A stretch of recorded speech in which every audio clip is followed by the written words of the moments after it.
As I have mentioned before, I have been following a decent amount of Jump series nowadays. This is happening mainly for two reasons. First being that it is very easy to read them on the Manga Plus app, and I don't have to worry about any group dropping the project since it's an official app and it would keep on continuing the chapter uploads until the series ends. And another reason being, well, I don't have much manga to follow weekly. Most of the ones I currently follow, apart from the Jump ones, are either monthly like Shingeki no Kyojin or have a very long waiting to do for new chapters such as Record of Ragnarok and Hige wo Soru. Anyway, what I have been noticing recently is the rise of gag or comedy manga in Shonen Jump. Here's the list of such manga currently as of making of this video and my overall thoughts on them. Spoiler alert, there are a lot. Firstly, we have Undead Unluck, which is a story about an unlucky girl who is prepared to face her death when suddenly an undead who desperately wants to die comes in front of her. I see what you did there. He is vicious, violent and buck naked. Pretty generic and mediocre premise, hence I've not picked it up yet. It has a rating of 6.87 on my anime list, so I'm guessing it's not that good either. Next up, we have Bone Collection. The synopsis goes like this. In a world swarming with yoga demons, one day, mediocre exorcist Kazami encounters a beautiful girl named Pyra. But who is she, and could the seemingly useless Kazami actually have a special ability? Get ready for a new generation of yokai battle comedy manga. So it's a battle comedy which I'm not a huge fan of, hence I haven't picked this up as well. I might consider picking it up in the future, let's see how that goes. Next up we have Yozakura-san Chi no Daisaksen, which also goes by the title Mission Yozakura Family. The synopsis goes like this. Taiyo Asano is a super shy high school student and the only person he can talk to is his childhood friend Mutsumi Yozakura. It turns out Mutsumi is the daughter of the ultimate spy family. Even worse, Mutsumi is being harassed by her overprotective nightmare of her brother Kyoichiro. What drastic steps will Taiyo have to take to save Mutsumi? A spy family comedy, the mission begins. The plot looks quite decent, so is its rating on my anime list, which is 7.11. Might check this out in the future. Next up we have Mashle, Magic and Muscle. This series I've heard a lot about and the synopsis goes like this. To everyone else in the magic dominated world, the young and powerless Mash Vanded is a threat to the gene pool and must be purged. Living secretly in the forest, he spends every day training his body, building muscle strong enough to compete with magic itself. However, upon having his identity exposed and his peaceful life threatened, Mashle begins his journey to become a divine visionary, a role so powerful that society would have no choice but to accept his existence. And so, in order to maintain his peaceful life, the magicless Mash enrolls in the prestigious Eastern Magic Academy, competing against the children of some of the most powerful and elite in the realm. Lacking the very skill needed to survive at Eastern Magic, Mash appears to already be at a disadvantage to his fellow classmates. In order to achieve his goal, Mash will have to fight his way through every trial using his fists only, overcoming magic with muscle, all for the illustrious title of Divine Visionary. Now, this sounds like a great series to follow. I've been meaning to read it for quite some time now, as my friends keep recommending it to me. Apparently, it gives some One Punch Man vibes, so I'll definitely check it out in the future. Next, we have A Gravity Boys, and the synopsis goes like this. The year 2118, 4 young astronauts head out to stars to find humanity's new frontier, or so they thought. 2 days after they depart, Earth is devoured by a black hole. Plunged into a destiny they cannot escape, these unique young men reach their destination of Alpha Jumbro and plan to live out the rest of their lives there. How will humanity survive in this wacky space survival comedy? So it's a space survival and comedy, which I don't think we find such series very often.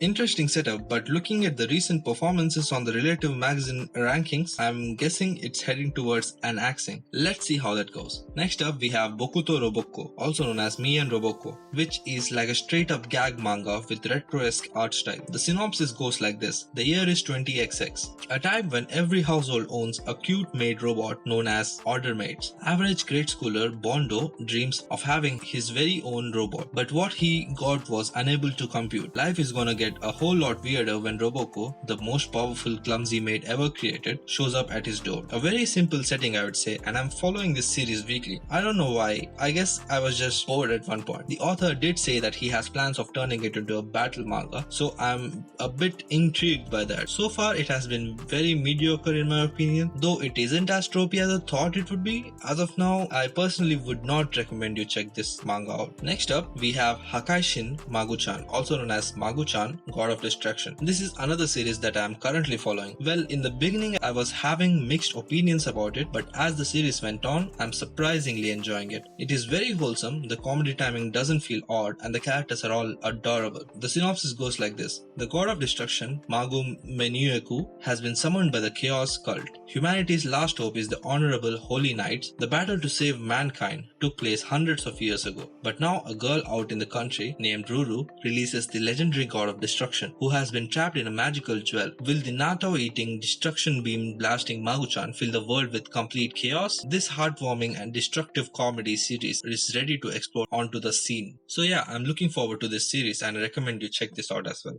And finally, we have Shakunotsu no Niranai Kanai, also known as Hard-Boiled Cop and Dolphin. This series, I'm telling you right now, go and check it out. I won't read the synopsis from Mal as it has spoiler for the initial chapters, which if you knew about, you would not enjoy it much. I'll try to explain the plot without spoiling much. It's a story about Samejima, who is a police officer and quite an eccentric one, and due to this, he is transferred to a remote place at the southernmost tip of Japan, the Ogasawara Islands, which is quite a strange place. You'll get to know as you keep on reading the manga. This manga is by the author of Beelzebub, which if you don't know, was a very popular comedy series. So rest assured, the mangaka knows how to write comedy. And I would have to say that the first chapter was hilarious in my opinion. I really enjoyed it and I hope you guys would enjoy it as well. With these many gag and comedy series in Jump, as of now, it looks like it's heading towards a new direction, leaving behind the well-known genre of shonen that Shonen Jump is known for. With series like Demon Slayer, Promised Neverland and Haikyuu finishing and there being literally no similar series to replace them, I'm quite worried about the direction Shonen Jump is heading towards. When I hear the word Shonen Jump, I think of all the action-packed and intense series, though it has changed over the years as we have evolved from manga like Fist of the North Star to a manga like Actage or Actage as of now. And now it looks like gag and comedy manga are the new thing to join the change. If this is the plan of the editorial department, then I guess they might be having some form of backing to it. But if they don't, the axing of these mangas will continue and we would be having more and more new series, which would lead to more experimentation, which I hope is not the case in the future. What do you think about this? Let me know in the comments down below. If you have followed the video so far, do consider leaving a like as it helps me reach this video out to more and more people. Share the video around if you think it was worth it and subscribe for more such content. So I will see you guys in the next video.